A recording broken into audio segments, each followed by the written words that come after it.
শ্রাবণ মাস হলো বাবার মাস, তাই জন্য প্রত্যেক সোমবার শ্রাবণ মাসেতে পুজো কিন্তু আমি দিয়েই থাকি। আর আজ ছিল শ্রাবণ মাসের দ্বিতীয় সোমবার, তাই জন্য বাবাকে সুন্দর করে স্নান করে নিজে কিন্তু সুন্দর করে পুজো দিয়ে নিয়েছিলাম। প্রথমে বাবাকে ঘি দিয়ে, মধু দিয়ে, দুধ দিয়ে, গঙ্গা জল দিয়ে ভালো করে স্নান করিয়েছিলাম।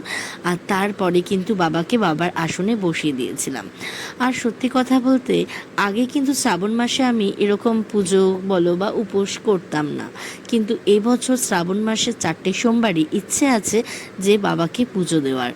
আর সেই দিন সারাদিনটা আমি নিরামিষ খেয়েই কাটাবো বলে আমি ডিসাইড করেছিলাম। তাই জন্য বাবাকে আগে স্নান করিয়ে নিচ্ছিলাম, তারপর আমি বাবার পুজো দেব। আর দেখতে পাচ্ছ কি সুন্দর করে আমি সাজিয়েছি। কেমন লাগছে বাবাকে দেখতে সেটাও কিন্তু কমেন্ট বক্সে অবশ্যই জানিও।